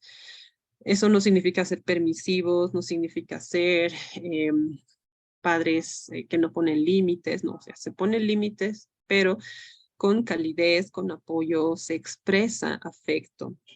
¿Qué más? La sensibilidad materna, la mentalización y la autonomía, apoyo materno también son fundamentales. Entonces, muy relacionada a lo que decíamos, ¿no? Si la mamá o el papá o quien esté a cargo es una persona sensible a los estados emocionales, a las necesidades del niño o de la niña, pues tenemos un mejor pronóstico. Si ayudamos en este proceso de mentalización, es decir, a pasar de la regulación externa a la autorregulación, también estamos haciendo un buen trabajo, ¿no? Y finalmente, pues, nuevamente se repite esto, el establecimiento de límites, que es fundamental, ¿no? Es algo que se trabaja mucho en consulta porque estamos en una época donde hay o vamos a decir, no sé si decir esto. Ok. Hay un montón de papás permisivos, ¿no? O sea, de crianza permisiva. Entonces el niño está brincando en la cabeza del papá, de la mamá y, ay, no, por ahí lo traumo. Bueno, no, no señora, no se va a traumar porque le ponga límites a su hijo o a su hija, ¿no?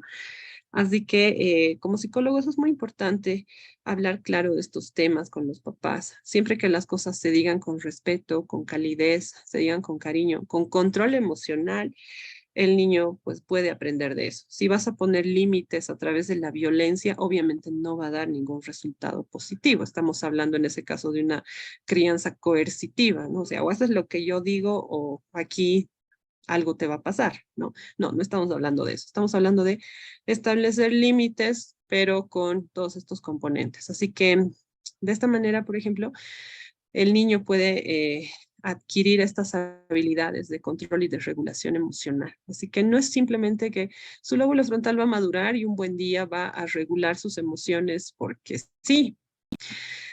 Sí tiene toda la capacidad, sobre todo si estamos hablando de un lóbulo o de una corteza prefrontal, digamos, sana, pero pues a eso hay que añadirle lo que sucede en el entorno. Entonces, ¿por qué toma tanto tiempo? Bueno, el desarrollo de las funciones ejecutivas toman tanto tiempo porque necesitamos aprender de las experiencias tempranas en particular, necesitamos aprender de nuestros padres o nuestros cuidadores principales, necesitamos aprender a regular, modular nuestros comportamientos a partir de todas estas competencias parentales, ¿no?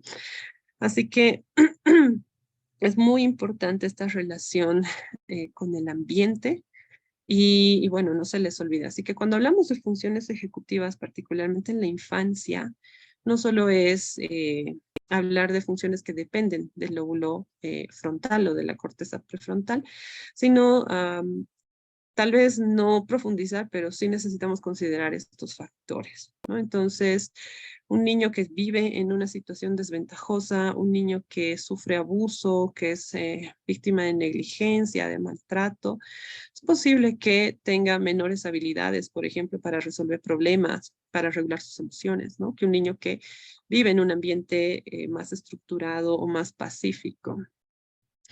Ahí digamos, creo yo, ¿no? La riqueza de todo este conocimiento y que trasciende el consultorio, ¿no? Trasciende la evaluación cognitiva. Sí podemos dar una opinión social y política, por supuesto que sí, muy bien fundamentada a través de todo lo que nos dice la neurociencia, de la evidencia que tenemos. Entonces, nuevamente, comprender nuestros cerebros, comprender cómo funcionan, cómo se desarrollan, qué factores influyen y demás, particularmente en el funcionamiento ejecutivo, nos puede ayudar a mejorar, ¿no? Las condiciones de convivencia, las condiciones sociales. Obviamente es un trabajo para largo tiempo, ¿no? Pero de que se podría, se podría. Si es que mm, entendemos, ¿no? Cómo funcionan estas, vamos a decir, estas habilidades o este desarrollo. Hay una manito levantada. Arturo, adelante, por favor.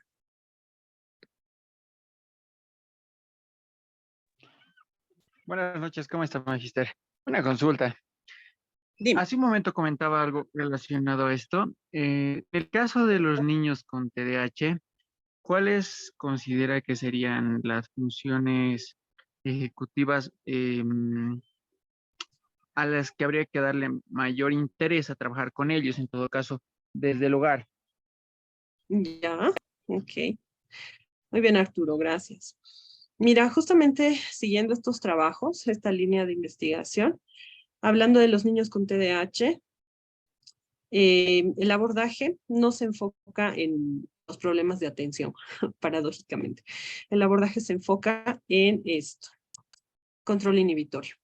Porque la falencia más grande que tienen estos niños, solo aquello que les causa una mayor disfunción en la vida cotidiana, es su falta de control de impulsos, en la mayoría de ellos, ¿no? Bueno, en el predominio inatento, solo inatento, bueno, es un tema aparte. Pero la mayoría de estos chicos, porque la mayoría son niños, ¿no? Esto es más frecuente en niños que en niñas. El problema mayor está en dificultades del control inhibitorio. Entonces, una de las maneras de trabajar el control inhibitorio es a través del juego y es obviamente ofreciendo al niño mucho, mucho, mucho juego y también en la casa mejorando estas cuestiones. ¿Qué sucede? Los papás de estos niños realmente llegan a cansarse.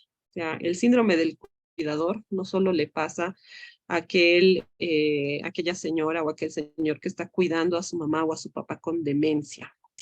A los papás de niños nos puede dar síndrome del cuidador, particularmente si tienes un niño con algún problema, o sea, no estoy hablando de una deficiencia, una discapacidad, me refiero a alguna dificultad conductual, ¿no? Como en este caso, es altamente desgastante, ¿no? Entonces, los papás a veces, en vez de mejorar sus competencias parentales, lo que hacen es levantar las manos, ¿no? Decir, bueno, ya no lo soporto, ya no sé qué hacer, ya no sé cómo más controlarlo, y bueno, esto puede ser para peor. Entonces, con estas familias, con estos papás, lo que se recomienda obviamente es trabajar en torno a estos aspectos. Principalmente pueden haber algunos más.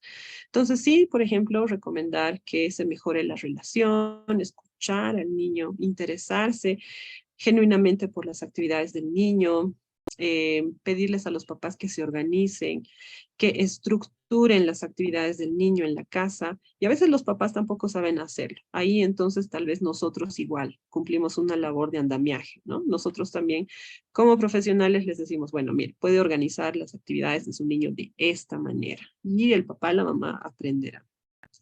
El apego seguro, bueno, me dirás, el niño ya tiene 7 años, ya se ha hecho el apego. Actualmente hay algunas corrientes de psicoterapia basadas en evidencia, ¿no? Que plantean, por ejemplo, la reestructuración del apego. Entonces, desde la psicoterapia podríamos trabajar, por ejemplo, en eso. Si tenemos un niño que ha sido o ha tenido etapas tempranas basadas en un apego inseguro, ¿no? Cualquiera de los tres que conforman el inseguro, ¿no? Entonces, se puede.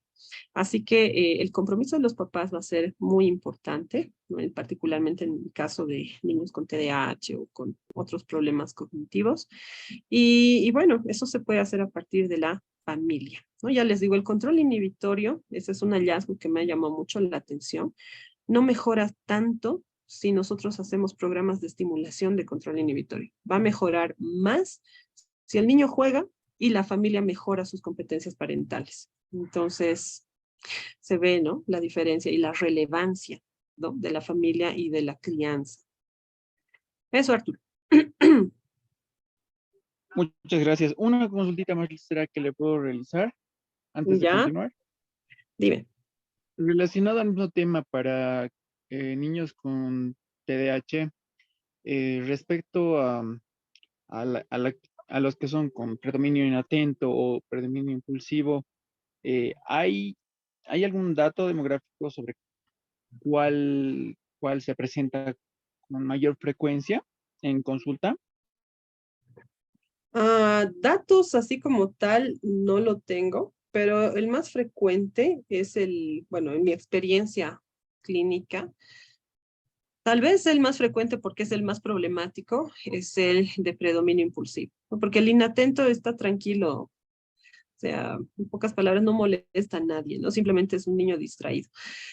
Y por lo menos los papás acuden a consulta generalmente cuando empezamos a tener problemas comportamentales, o sea, empieza a haber una disfunción a partir de problemas de conducta.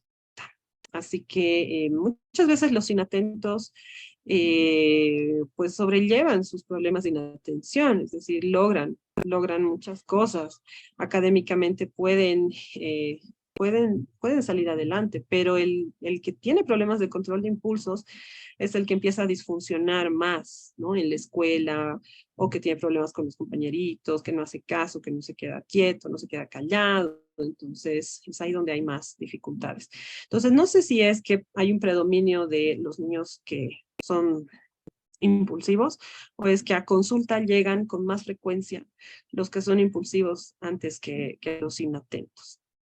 Honestamente, estadísticas, cifras, no las sé. Muchas gracias. Listo. A ver, Beatriz, adelante, por favor. Sí, buenas noches. La consulta es, muchos niños llegan a estos hogares caóticos, desorganizados, violentos muchas veces, pero llegan a ser exitosos, planifican, desarrollan muy bien sus funciones ejecutivas. ¿Qué pasa en el cerebro cuando se da la resiliencia, lo que conocemos hasta ahora, ¿no? Y no sé qué podemos hacer para, no sé, alimentar este factor que ayuda al ser humano a ser una persona útil a la sociedad. Ya. Ok. Mm, Mira, en esos casos hay que analizar a detalle, ¿no? De pronto, en esas situaciones sí podemos tener una estructura familiar caótica, pero de pronto tenemos algún factor de protección. De pronto tenemos un apego seguro, o sea, la mamá ha hecho nomás un buen trabajo al principio y eso cuenta como un factor de protección. ¿Ya? Entonces habría que ver factores de protección, o de pronto sí había una familia totalmente caótica, pero había una abuelita que salvaba toda la situación, por ejemplo, ¿no? O de pronto había un hermano mayor, una hermana mayor, altamente responsable, ¿no? Entonces siempre tiene que haber un factor de protección en esos casos, ¿ya? No es que mágicamente y de la nada, bueno, se van a dar estas excepciones. Así que habría que analizar los factores de protección. En el caso de, pues de situaciones de esa magnitud, de esa manera, a ver, se plantea que existen 3 agentes socializadores en la vida del niño. Uno es el principal, es la familia, por estas razones, ¿no? Por todo lo que acabamos de explicar. El segundo agente socializador es la escuela y son los maestros. O sea, la labor de los maestros no es solo impartir conocimientos académicos, o bueno, no debería, ¿no? Los maestros tendrían o podrían tener una influencia muy poderosa en la vida de los niños, ¿no? Si es que de pronto sí se involucraran, ¿no? En este aspecto. Se considera que el segundo agente socializador en la vida del niño es justamente, ¿no? La escuela y los maestros, y el tercer agente socializador van a ser el grupo de pares. Así que pueden haber muchas situaciones, ¿no? En la casa tener una situación muy conflictiva y demás, pero podemos tener un niño neurotípico normal, inteligente, y de pronto en la escuela tener un maestro que también le apoya, un maestro que favorece, por ejemplo, eh, esta estimulación cognitiva, ¿no? Que favorece estos desafíos cognitivos. Entonces, ahí tendríamos un factor de protección. Y si ustedes o cualquiera de nosotros trabaja en colegios, podríamos también desempeñar este papel, ¿no? Entonces, sí podemos identificar chicos con problemas, de pronto en la familia no nos van a dar bola con todo lo que estamos mencionando, no tienen el menor interés o deseo de cambiar, pero desde la escuela o desde lo que podemos hacer a partir de la escuela, también se pueden lograr cosas importantes, ¿no? Entonces, una manera es, por supuesto, ¿no? Tratar de que los padres mejoren estas circunstancias. En caso de que no se pueda, si trabajamos en un entorno escolar, a partir de este entorno escolar se puede también trabajar muchas cosas. No se olviden, es el segundo agente socializador. Entonces, lo ideal sería una mamá, un papá que esté encargado de estas competencias parentales, pero la realidad es que no siempre es así, es cierto, ¿no? Y nuevamente, ¿no? Si estamos en posibilidades de actuar como un agente socializador externo a la familia, por ejemplo, a partir de la escuela, creo que es una muy buena idea, ¿no? Es un muy buen lugar para aportar de alguna manera en estas situaciones. Andreita, adelante, por favor. Ok, Gracias, gracias. Ermita. Algo súper rápido. Entonces, un segundo nivel de intervención, digamos, sería la escuela, ¿no? Si es que no contamos con un ambiente familiar óptimo y colaborativo, fuera del consultorio, digamos, el segundo espacio óptimo sería el colegio. Ujú, así es. Am, el colegio es el segundo agente socializador más importante, ¿no? De los tres que les mencionaba. En Estados Unidos, hace algunos años se han implementado programas especialmente para el desarrollo de estas funciones ejecutivas a partir de la escuela, no a partir de la familia, porque bueno, hay familias que realmente no quieren, no les interesa, ¿no? Entonces, a partir de la escuela, y bueno, desde preescolar, desde pre-kinder, kinder, se han implementado materias, así como tal, ¿no? Así, materia de resolución de conflictos, desde preescolar. Entonces, a los niños desde preescolar y hasta que salían bachilleres se les daba, así como tal, ¿no? Clases o espacios en los que, bueno, a ver, mira, vamos a aprender, yo qué sé, a resolver problemas, vamos a aprender a comunicarnos, vamos a aprender a gestionar nuestras emociones, y no solamente talleres aislados, ¿no? O sea, así como que llevas matemáticas por lo menos 3 veces a la semana, igual, esto lo harás mínimo 2 veces a la semana. Estos programas han mostrado tener muy buenos resultados, disminución de cifras, por ejemplo, de embarazo adolescente, de conductas problemáticas en la adolescencia. El problema ha sido el costo, ¿no? Porque implicaba mayor personal o que los maestros eh, tengan que dedicarle más tiempo, ¿no? A estos chicos o a todo su curso, pero que ha dado buenos resultados, ha dado buenos resultados. Entonces, es por esa razón y por otras más, se plantea que la escuela es un agente socializador muy importante. Así que cuando trabajamos en un colegio, podemos hacer mucho, realmente se puede hacer mucho en ese espacio. Por ejemplo, para los chicos que tienen problemas de conducta, TDAH o cosas por el estilo, un programa de intervención basado en la escuela ha sido el juego. Entonces, estos chicos en horario de clase, le pese a quien le pese, salían a jugar. Juego con reglas, juego de actividad física, mucho cardio, todo eso. Y sumado a eso, por supuesto, ¿no? Las reflexiones, todo lo demás que se tiene que hacer, ¿no? La parte de explicar cómo hacer el andamiaje, ¿no? En pocas palabras, daba también buenos resultados. Entonces, esto no era en la casa, era en la escuela. Se aprovechaban, por ejemplo, los recreos. En nuestra situación, ¿qué pasa? Los recreos son tierra de nadie, ¿no? En los recreos los chicos se pueden estar sacando la mugre y ningún profesor se mete, ¿no? Muchas veces en muchos colegios. Pero no debería ser así, ¿no? Los recreos, por ejemplo, podrían ser un espacio muy útil para estructurar juegos, para promover esta actividad, promover actividad física, promover muchas cosas, ¿no? Porque a veces los chicos están en el recreo, los varoncitos dominan la cancha, están jugando fútbol y el resto pues ahí está dando vueltas, no sabe qué hacer. O, bueno. Entonces, sí se puede aprovechar, ¿no? Desde el colegio, desde la escuela, hay muchas cosas que se puede hacer.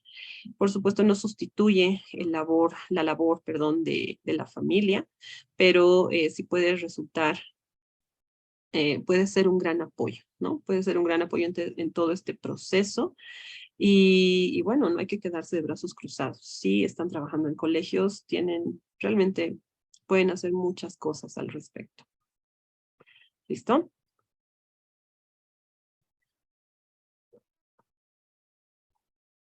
Bueno, entonces, por fin, estamos terminando la segunda unidad. Creo que nos va a faltar tiempo, pero ya vamos a ver qué hacemos. Tenemos 5 minutos más aproximadamente. No sé si... perdón, antes de que se me pase, antes de que me olvide y termine la clase. Respecto a la actividad que tienen para esta semana, al foro, se les ha enviado una lectura que tiene que ver con el consumo de alcohol excesivo en adolescentes y jóvenes y las repercusiones a nivel cognitivo, ¿no? Por supuesto, ¿no? Cómo afecta a nivel estructural funcional y cómo esto se va a manifestar a nivel cognitivo comportamental. Es una lectura que parece muy larga, pero es bastante larga, o sea, ocupa varias páginas debido a las tablas que tiene. El control no incluye la información de las tablas, porque en este caso ustedes van a hacer un control de lectura, es decir, van a responder preguntas de esa lectura. Así que, bueno, sería bueno que puedan leer todo el documento, que puedan leer todas las tablitas, pero las tablas ocupan, ya les digo, varias páginas. Si no les alcanza el tiempo, no hay problema. Lo importante es el texto que está por fuera de las tablas. Así que, gracias, mi vida. Disminuye significativamente el número de páginas si le quitamos las tablas. En eso consiste la actividad de esta semana. Lean bien, revisen bien, no está complicado el control de lectura. Y creo que es interesante saber estos datos. ¿Por qué? Porque en la actualidad tenemos un incremento de cifras, ¿no? En cuanto a adolescentes que consumen alcohol o de gente que comienza a consumir alcohol en etapas más tempranas todavía. Entonces, como neuropsicólogos tenemos que saber qué va a pasar, ¿no? ¿Qué pasa en el cerebro de estas personas? No nos olvidemos, nuestro cerebro es nuestro mayor recurso para progresar como seres humanos. Entonces, si no cuidamos este recurso, obviamente estamos destinados a un futuro muy oscuro, ¿no? Así que tenemos que comprender qué pasa, tenemos que saber cuáles son, ¿no? Yo qué sé, la realidad, ¿no? Que resulta de esta situación y espero que disfruten la lectura. ¿Ya? ¿Qué más? ¿Qué más? Bueno, miren, quería comenzar el otro tema, pero por supuesto en 5 minutos no vamos a avanzar casi nada. Entonces, pues miren, más nada, los dejo acá. La próxima semana es nuestra última semana de clases. Tenemos todavía varias cosas que avanzar. Así que el día martes empezamos con todo, pues a ver todo lo que nos queda y el día jueves también. Pues bueno, en unos minutitos más se va a habilitar el cuestionario para el control de asistencia de hoy. ¿Listo? Ya. Miren, del control de asistencia hay un par de preguntas vinculadas a el tema que teníamos que comenzar hoy día y no hemos visto. Entonces, Por favor, respondan solo las preguntas relacionadas a lo que hemos visto hoy. Si no me equivoco, son 2.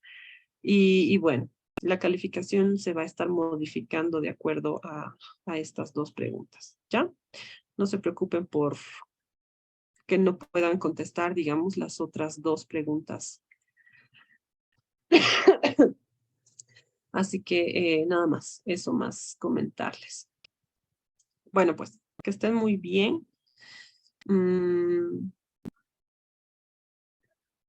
Quería decirles algo más, se me ha ido. Ok, los veo el día martes. Que estén muy bien, les mando un abrazo, que pasen un bonito fin de semana, que les vaya muy bien en todas sus actividades. Los veo el martes y hay gente a la que veo el sábado, así que los veo el sábado a algunos y el día martes a todos los demás. Hasta luego. Gracias. Hasta la siguiente semana. Buenas noches. Buenas noches, que estén muy bien.